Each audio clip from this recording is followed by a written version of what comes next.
The views and opinions expressed in this podcast are simply that, opinions. All are presumed innocent until proven otherwise in a court of law. Sensitive topics are discussed. Discretion is advised. Nick Casotus was a Navy JAG, a trained prosecutor. After divorcing his first wife, he was hit with a $1.5 million divorce judgment. Then Nick and his second wife, Mindy, went on the run. But what were they running from? Was it that seven-figure judgment, or was someone out to do them harm? Mindy ended up murdered and dismembered.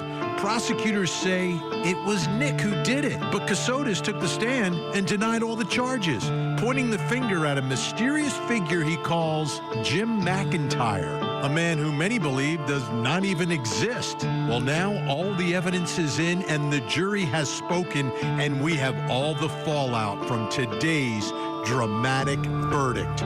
But first, it was Thanksgiving of 1998 when Norma Patton said goodbye to her daughter, Melissa, and told her that she loved her. That would be the last conversation they would ever have. Melissa went missing, and for years it remained a mystery. But in reality, part of the mystery was solved within a year when some of her remains were recovered, chopped up in black trash bags in Atlanta, Georgia, not far from where she lived. But for several years, those remains were unidentified until 2003, when the Flint River killer was arrested, a man who admitted to being a serial killer. That man is also Melissa's father. But then, once again, it would take years, decades, for someone to actually be charged with Melissa's murder. And it wasn't her father. It was her husband, Christopher Wolfenbarger. Wolfenbarger is now on trial, and the jury will have to figure out if it was the husband or the serial killer father who killed Melissa. I'm Vinnie Politan. Thank you so much for joining us tonight here on Closing Arguments. Buckle up for this story that we are covering right now, and it's a trial that we're covering here on Court TV. I don't know if I've ever seen anything quite like it. The layers and the intrigue and trying to figure out what happened, how it happened, who's telling the truth, and exactly what's going on. And in the middle of it all, we're talking about a serial killer. You know, when it comes to serial killers, Ted Bundy, to me, is the most famous serial killer, right? Like, he's the one who sort of set the standard. When you talk about serial killers in any conversation, people are going to mention his name. TV movies, documentaries, and just his trials. As a matter of fact, one of his trials was one of the first cases that was televised. There were cameras inside the courtroom in one of his trials. Go online, you'll see clips of it. Now, that's one kind of serial killer. There's other kinds. There was because Ted Bundy, I don't think he ever wanted to get caught. And when he did get caught, he escaped and got caught again. He wanted to be under the radar. The one who scared me as a child was David Berkowitz, son of Sam, the .44 caliber killer who terrorized New York City. People were afraid to go outside. He was going after, couples that were parked in cars, lovers, and mostly younger adult women. But I was a child living across the river in New Jersey, and I was scared to death of this guy. And this is a guy who, would write notes and corresponded with a local journalist. This was a guy who was more like one of the villains in Batman or something. And it was scary, but it was a different kind of serial killer. The most disturbing serial killer, Jeffrey Dahmer, when you think about, what he did. And he, too, is one of those names that people always talk about, but what he did was extremely disturbing. And Court TV covered his sentencing and some of the most painful victim impact statements that ever had to be made in that case. Now, tonight, we're talking about the Flint River killer. And I'll be honest with you, before this case, didn't know much about this guy. Didn't know much about him at all. He's not Ted Bundy, he's not Jeffrey Dahmer, he's not Son of Sam, but he's a serial killer. Absolutely is. So he is connected to this case. It is his daughter who is the victim of a murder. Yet, he is not the one being charged. What are the odds that the daughter of a serial killer gets murdered, number one, and then gets murdered by someone other than the serial killer father? But that's the case that prosecutors are presenting. It's not him. But who is he? Who is he? Let's bring in Court TV field reporter Cody Thomas joining me live in studio tonight. Okay, let's start here. He's the Flint River killer. Right. Carl Patton. Who were his victims? Who did he kill? Well, Vinny, this all took place across the metro Atlanta area in Georgia in the late 70s. He had 5 murders strewn from 1973 to 1977. Again, these are known as the Flint River murders because the bodies were found in Georgia's Flint River. And he also had this accomplice named Joe Cleveland, who was a friend and he was a firefighter. But Vinny, we have to break it down in this timeline to kind of show you, the sequence of events that went down in the late 70s with this guy, Carl Patton. So in November of 1977, a woman named Marie Jackson Wyatt offered to pay Carl Patton $15,000 to kill her common-law husband, this man named Fred Wyatt. Now, she had taken out a life insurance policy on him. She had suspected Fred Wyatt of cheating with this woman named Betty Jo Eflin. So what does Carl go do? He calls his friend Joe, his accomplice, and they go gun down Fred Wyatt and Betty Jo Eflin, who were roommates and living together at the time. So then, Vinny, we fast forward to a little over a month later in December of 1977. Carl tells his wife that he thinks his friend Joe Cleveland is running around town talking about these murders, telling mutual acquaintances that they did this horrific crime just a few weeks before. So what does Carl do? Carl ultimately lures Joe and Joe's roommate, who is this woman named Liddy Evans, could be assumed to be his girlfriend, to a location, and he guns them down too, Vinny. This was his accomplice. This guy helped him carry out this crime and hide the bodies and destroy evidence, but he guns him down too, along with this woman named Liddy Evans.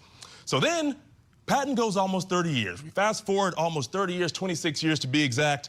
He goes 30 years without being arrested, Vinny. That is until February of 2003. Now, of course, from 1977, the late 70s, up until 2003, DNA technology had advanced, and police had linked Carl Patton through evidence to the murder of Liddy Evans. So then we go along, he goes to trial in March of 2003. There's not much of a gap between when he was arrested and when he goes to trial. During that trial, he eventually pleads guilty to these murders. And Vinny, remember, we've only talked about 4 murders so far. Remember I said he murdered 5 people. So following the trial, following getting those life sentences, following pleading guilty and confessing to those 4, he unexpectedly, a month after the trial in April of 2003, confesses to killing another man back in 1973, this guy named Richard Jackson. Now, you remember, I said in 1977, this woman named Marie Jackson Wyatt hired him to kill her common-law husband, Fred Wyatt. Well, Marie Jackson Wyatt hired him to kill Mr. Richard Jackson, who was her first husband in 1973. So she's connected and hired him, paid him money to go kill 2 of her husbands in the late 70s. And Vinny, it was interesting about that trial of Richard Jackson. His daughter got on the stand and thanked Carl Patton for killing her father because evidently he was really abusive to her and her mother. So that was just an interesting tidbit. So 5 murders, Vinny: Fred Wyatt, Betty Jo Eflin in 77, Joe Cleveland, Liddy Evans in 77, and Russell Jackson in 1973. So he's a contract killer, it seems like. Hired gun. A hired gun, kind of like the Iceman, but to a lesser extent, he worked for the mob. This guy's doing independent work. So now let's connect it to this trial and this case involving his daughter. Now, how and why were the police and Carl Patton, the Flint River killer, talking about his daughter, Melissa? Well, Vinny, it's as simple as when he got arrested, he already knew he was guilty, and he told detectives, hey, can you look into my missing daughter? At that point, Melissa had been missing for a number of years. He just asked detectives, can you look into this case? And so during... So Patton is saying, look into the case. For my so police daughter. find out about his daughter missing from him. Yes. Okay. From him being arrested for these previous murders 30 years beforehand. And the prosecution today in their opening statement kind of broke that down. Take a listen to this. Ultimately, Melissa doesn't get identified until 2003. And what triggered the identification ultimately is the arrest of Melissa Wolfenbarger's father. You're going to hear that Melissa Wolfenbarger's father essentially pled guilty to committing murder himself, committing multiple murders himself. And when he was arrested, it was a notorious publication, it was a notorious arrest. It garnered a lot of attention. You're going to hear that Carl Patton asked the lead detective when he was arrested, after he confessed, he asked the detective, told him that his daughter was missing for 3 years, he had no leads. He asked if he could find his daughter. Well, the detective contacted the Fulton County Medical Examiner's office. We had this unidentified skull that they found 3 years ago.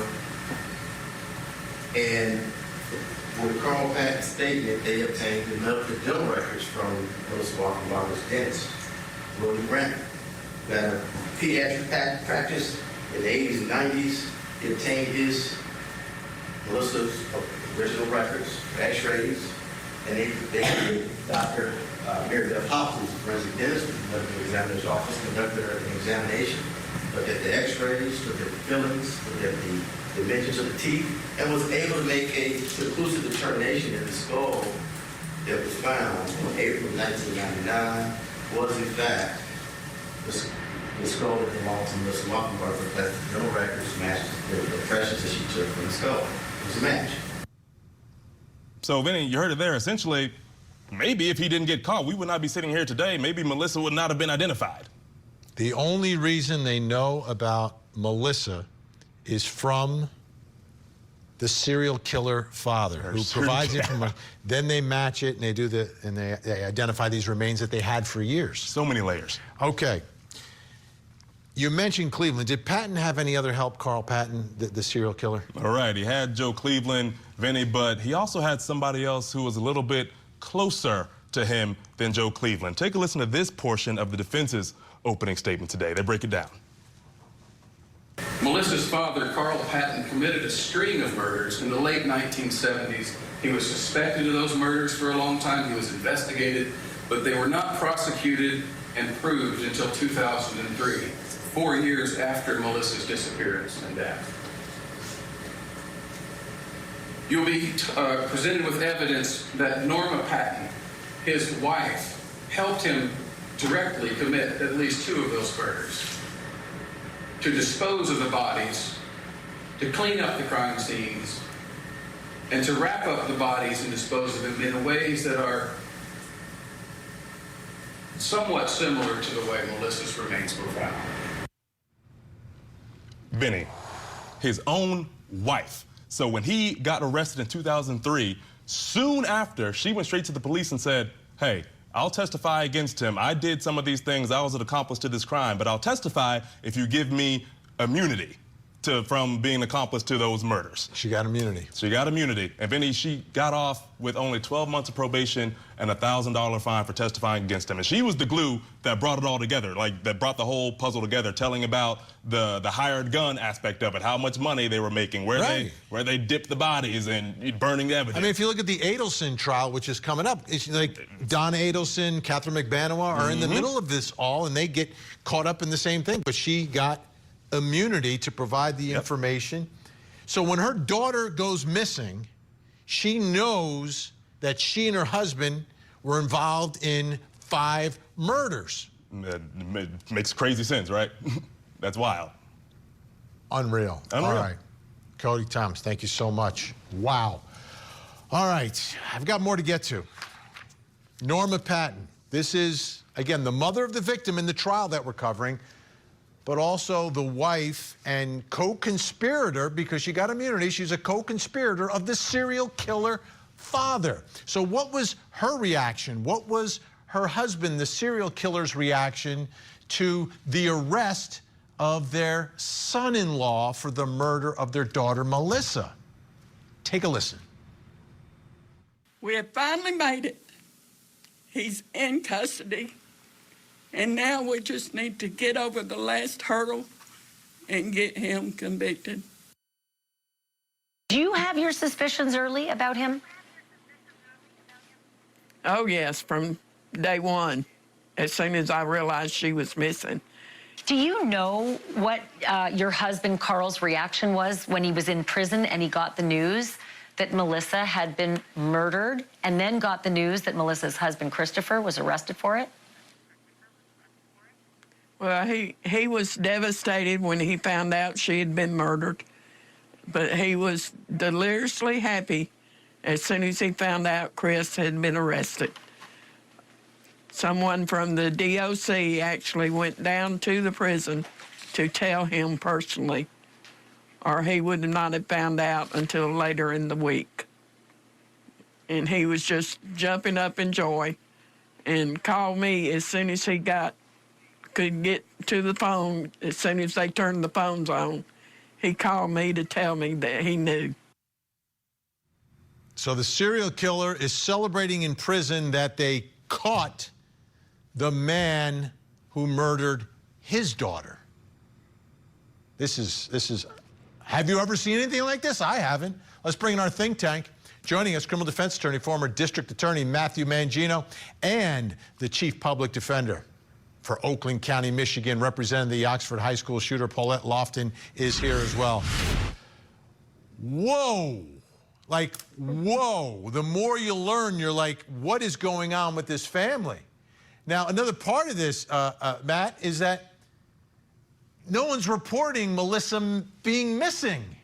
Like, this is insanity in all of this. Like, this family, the mother and the father of the victim, know that they are involved in serial killing of human beings for hire. Like, they know that. What? Well, yeah, this is bizarre. Well, right. I mean, you know, when you look at this timeline, you know, 1998, she goes missing. After a while, I mean, you know, Christmas, she doesn't come by. Later, when it's her mother's birthday, she doesn't call. Finally, you know, they report her missing. They find these remains in 1999. They misidentify them. They finally identify them because of her father, who's a serial killer. And then there's no arrest until 2024. First of all, Vinny, it's hard to be sympathetic with the victim's family. I mean, these people are killers, and they're elated now that their daughter's killer has been found. You know, hooray! That's great for them. But this is really twisted. You know what we hear. You know, as this case begins to come to trial. It's really, almost beyond comprehension when you try to put all these pieces together. It is certainly as strange a case I've ever read about. Now, Paulette, I often make fun of criminal defense attorneys that they point the finger over here, they point it over there. Oh, yeah, sure, everybody's the boogeyman. But the victim's father is literally a serial killer along with the mother. Like, the jury's got to get past that, right? Like, the jury, this is going to be a huge part of this case for this jury. Don't, the prosecutor's got to say, got to prove it, right? But got to say, don't look at the serial killer and his wife who got immunity. They had nothing to do with this. They're the victims. Wow. This is quite a cast of characters. This seems like a made-for-TV movie. I am sure the jurors during openings, I think their heads would be spinning. That is a lot of information. Obviously, they're already going to be stunned. Oh, goodness, we're here to decide on a homicide. That's a lot of stress. And then to hear all of these layers. And like you said, yes, defense attorneys, we love to point the finger when we can. And if there is ever a case that you should be able to point the finger and the jury should have some credibility when it comes to that, and the evidence you're able to produce, it's going to be this. I mean, how are any of the witnesses going to be credible? Are they going to call mom and dad, both of which admitted that they have committed serious felonies? Well, we've got good news. Good news for the victims of dad. He's passed away in prison. He just recently passed away in prison, so he's gone. So, I mean, for the defense, it's even more of a gift, right? You point the finger at the serial killer, and the serial killer can't speak up for himself because he's gone. Wow. All right. Stay by, folks. This is, again, the more you peel back the pieces of this thing, the more, like Paulette said, your head is going to be spinning. When we come back, so what is the evidence against the husband? We'll go through that, plus coming up next hour. Tonight on Vinnie Politan Investigates, she was the sharp-tongued matriarch accused of turning a bitter custody battle into a deadly murder plot. Now Donna Adelson faces trial for murder. What is the evidence against Donna? Tonight, we investigate. The Court TV podcast will return. Christopher Wolfenbarger was the primary suspect. I'll just tell you that. He was the person, the main person that they were looking at. He wasn't the only person, because you got to conduct a thorough and sifting investigation, but they had evidence that Christopher and Melissa were involved in a tumultuous relationship, that Christopher was abusive, that he had struck her on multiple occasions. They had evidence that he had caused a black eye, that she had witnesses that observed bruises on her neck. They had evidence that at some point, Melissa applied for a protective order to prevent contact with this defendant. So this was a difficult relationship, right? Melissa, the victim, protective order against her husband, who is the defendant in this murder trial. But think about this. Think about the dynamics right here. You've got Melissa being in an abusive relationship, according to prosecutors. The father and the mother of the woman in the abusive relationship are like serial killers. I mean, unbelievable that the husband did not end up being gone, right? He could have been murdered by them. You're abusing my daughter? Well, I'll kill you. Killed 5 other people, why not? Because at that point, had not been caught. He was still a free man. Okay, let's listen to more of the Deputy District Attorney Vince Fawcett talking about the case, this abuse case against Melissa's husband, the defendant in this case. By the time this case comes up, on March 1999, you'll see this document in particular, state court documents, actually filing the formal charge of battery against this defendant, 1998. By the time it comes to the court, they can't find Melissa. Can't find her in March 1999. No way of knowing a month and a half later, her head was found in front of his job. And I'm going to say this too. Less than a minute drive from his house in walking distance. Okay, so there was a court date for the abuse case, and then all of a sudden, Melissa doesn't show up. She is gone. And then a month later, they find a human head, but don't identify it. Let's bring back in our think tank. Still with us, Matthew Mangino, Paulette Lofton, and joining us now, criminal defense attorney Josh Colesrud. All right, great to see you tonight, Josh, joining the crew. What are your thoughts about this? I mean, I am shocked that the daughter of a serial killer and his wife who helped him is being abused by a man, and he lives, right? I mean, he very well could have been the 6th victim of this serial killing couple. Yeah, that's right. You know, this is a strange situation. And, you know, you just played a clip, though, of, you know, some domestic violence information. And the reason why the prosecutors think that's important is because they're trying to create some type of motive, right? They need circumstantial evidence to do that. However, you know, there's a huge, 400-pound gorilla in the room, which is, how are you going to disprove this third-party defense that the serial killer parents weren't involved in all, especially because there's no forensic evidence, and they destroyed the VHS tape back in 1999 that showed a dog carrying away the head of the victim. The prosecution has, a lot of issues in this case, and the defense was right. They have some holes, some huge, a Grand Canyon full of holes that are going to be able to be exploited. Let's take a listen to a little bit more from Vince Fawcett in his opening statement. She just remembers her mother kind of disappearing one day. And she'll tell you that one of the oddest things that she cannot reconcile is almost immediately after Melissa just vanished, this defendant essentially just removes all of her stuff out of the house. You can see the pictures of mother, the belongings, things of that nature. It's gone.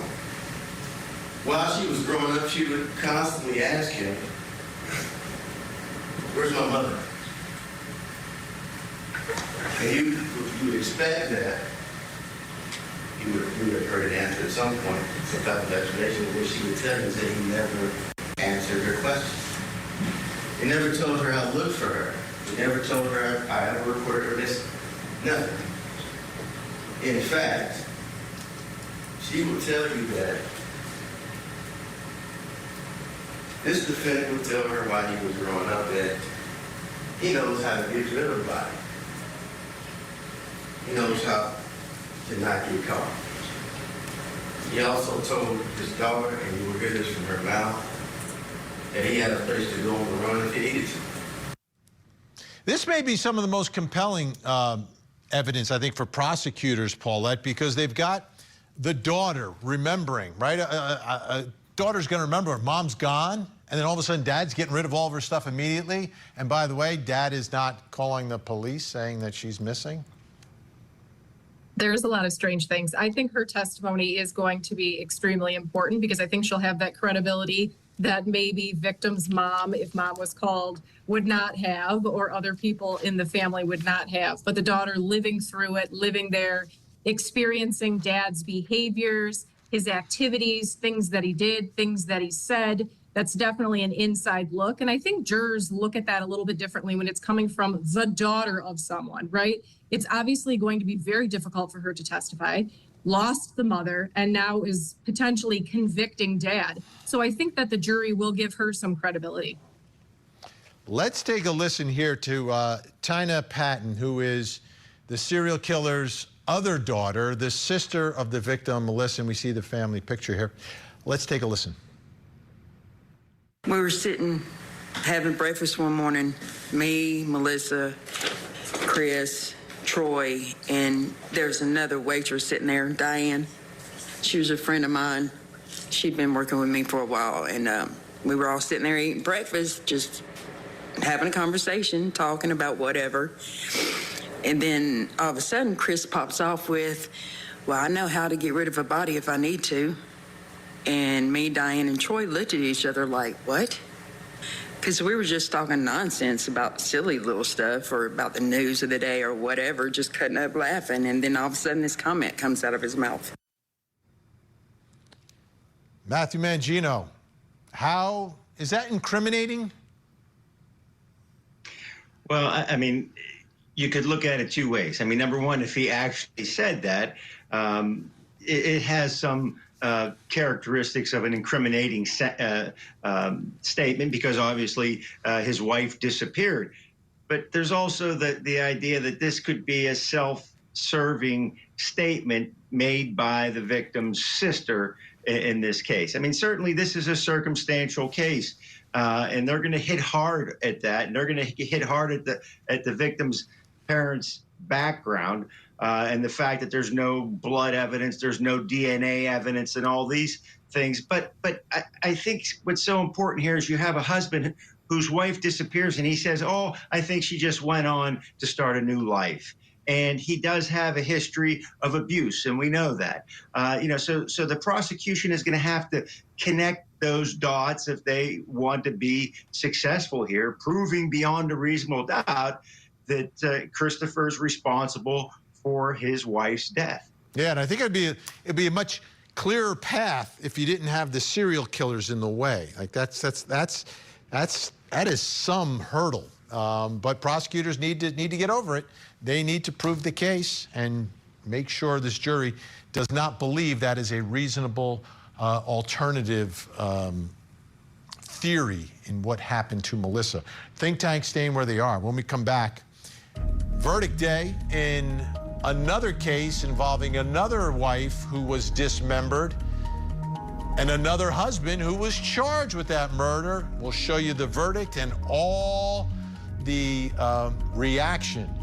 Nick Casotus, the man with the long tales that he likes to tell. Now, back to the Court TV podcast. State of Georgia versus Nicholas James Casotus.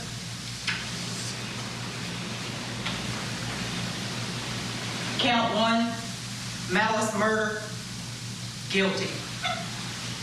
Count 2, felony murder, guilty. Count 3, aggravated assault, guilty. Count 4, concealing death of another, guilty. Okay, I don't think any of us were surprised, right? Last night we went through his testimony and his stories, and he's pointing the finger at Jimmy McIntyre, and there's like no evidence of Jimmy McIntyre. He's supposed to be with the FBI. He's supposed to be handling his millions of dollars. He's the one behind all, and there's no, like, these were crazy stories he was telling, so you can't be shocked. But somebody was shocked, I think. Who's Linda Casotus, the defendant's mother. So let's take a listen to her, and then we'll take a listen to the judge. Nicholas was not responsible for this. We know him to be a kind and gentle person. As you know from the testimony, we had not been in touch with him for years through circumstances beyond our control, and every member of our family suffered as a result of that. People missed him so desperately. My mother said she had never gone a Christmas without seeing or hearing from him.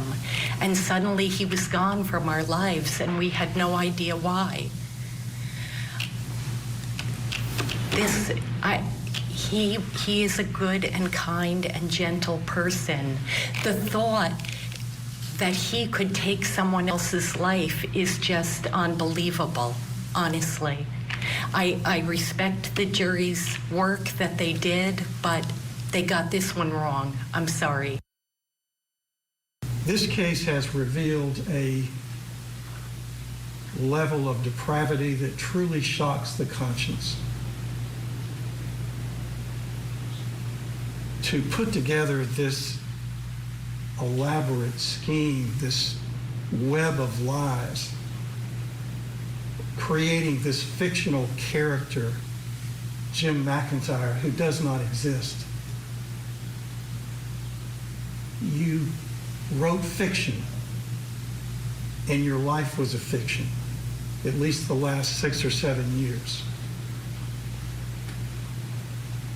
And then you carried out, or the evidence shows that you carried out a brutal, horrific, gruesome murder of Mindy, someone who's been described by various witnesses as beautiful, kind, loving, vibrant, smart. And all of her hopes and dreams vanished in an instant. Her life tragically cut short by you. And I described to this jury this morning the elements of the crime of malice murder. The language used in the Georgia statute is that the circumstances show an abandoned and malignant heart. That describes you.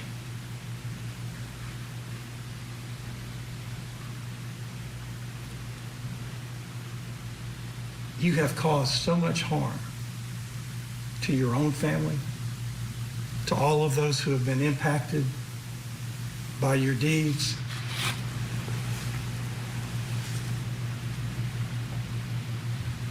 This is truly a heinous crime. Totality of the sentence being a sentence of life without parole plus 20 years to serve. He's gone.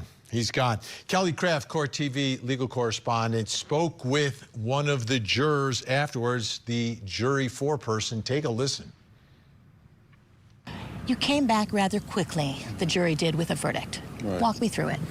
Well, the jury, we all sat there and took the time to really diverge, actually indulge in all the evidence that took place in this 2-week trial. And we as a jury, we already knew that after so long of actually taking in all the information, all the evidence, and everyone, all the witnesses that came up and spoke their piece, and we took notes, and as we got into it, it's not necessarily the fact that it was a short period of time. It was more that we were together on a joint decision. We didn't take a vote initially. When we got back to the jury room, it was unanimous. We considered all the facts. We went over all the counts.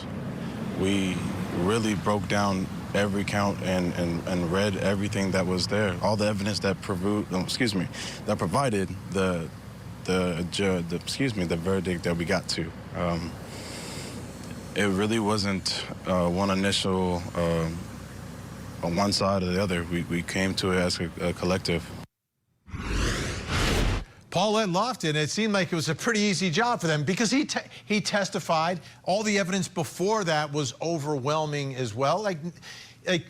It doesn't shock me, but the description by the jury foreperson is we walked in and we're like, all right, I guess he's guilty, right?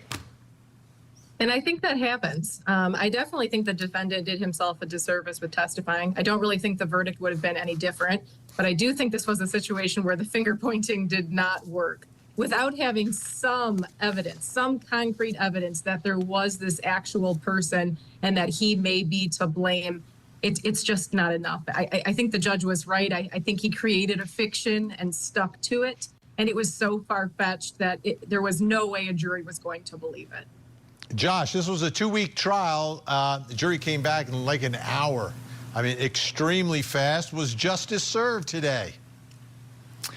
Given the evidence, the overwhelming evidence, given the fact that the prosecution had a very clear beginning, middle, and end, yes, that the jury had a clean sweep here, all 12 counts. They've had enough.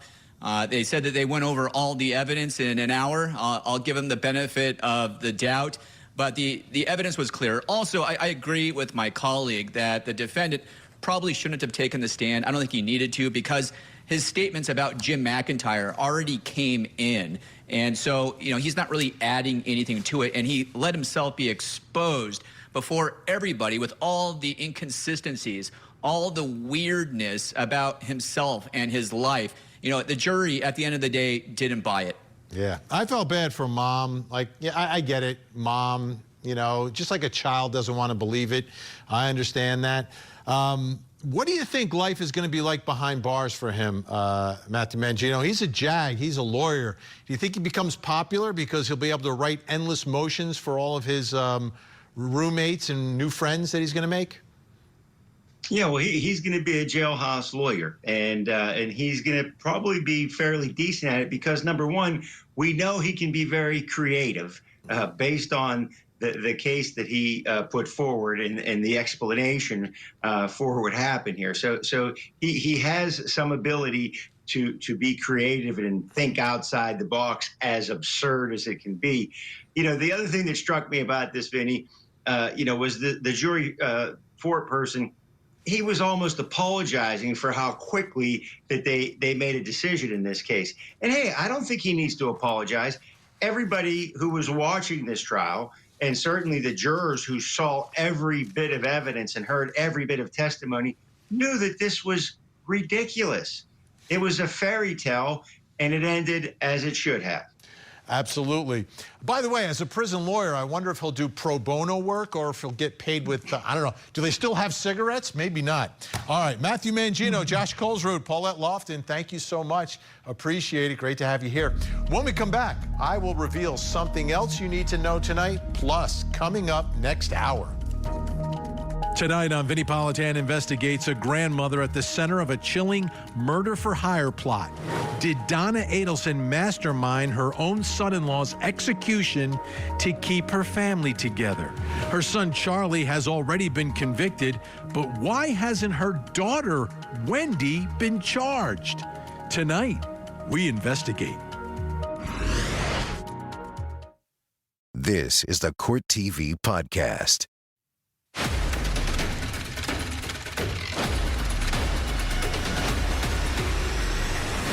Welcome back. Time to reveal something else you need to know tonight. Let's take a look at the big board. What do we have? More money, more problems. You won't believe this story.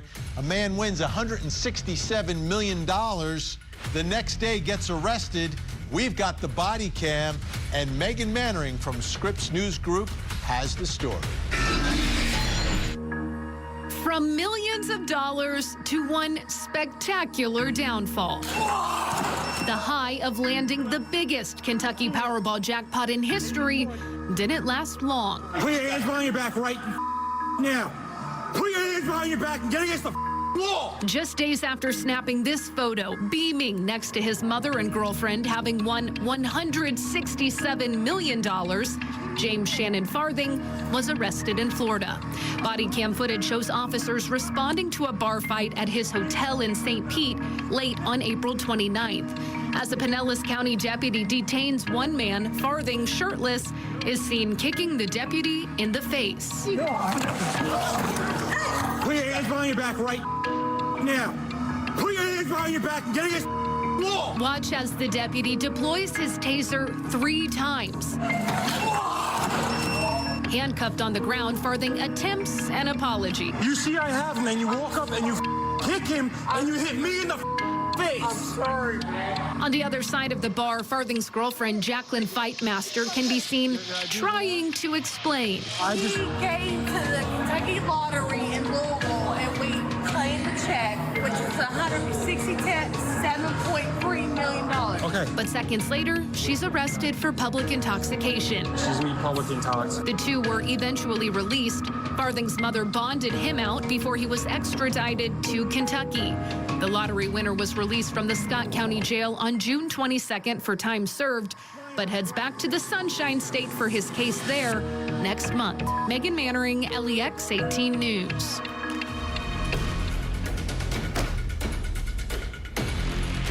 Well, hopefully they turn their lives around with $167 million and do some good for their family. All right. Take a look at your screens, folks. We have a missing child who needs your help tonight. Her name is Abigail Pruitt. She's been missing since August 6th out of Henderson, Nevada.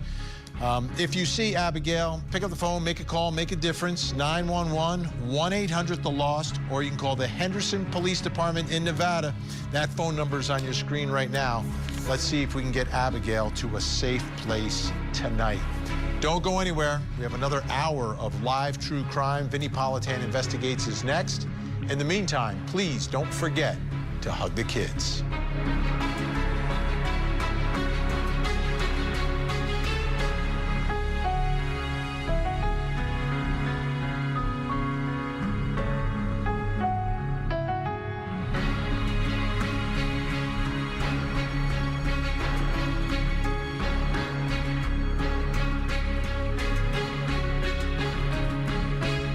There you have it. If you want to see more in-depth reporting on the latest true crime stories, you can see me every weeknight, 8 p.m. Eastern on Closing Arguments. Thank you so much for downloading.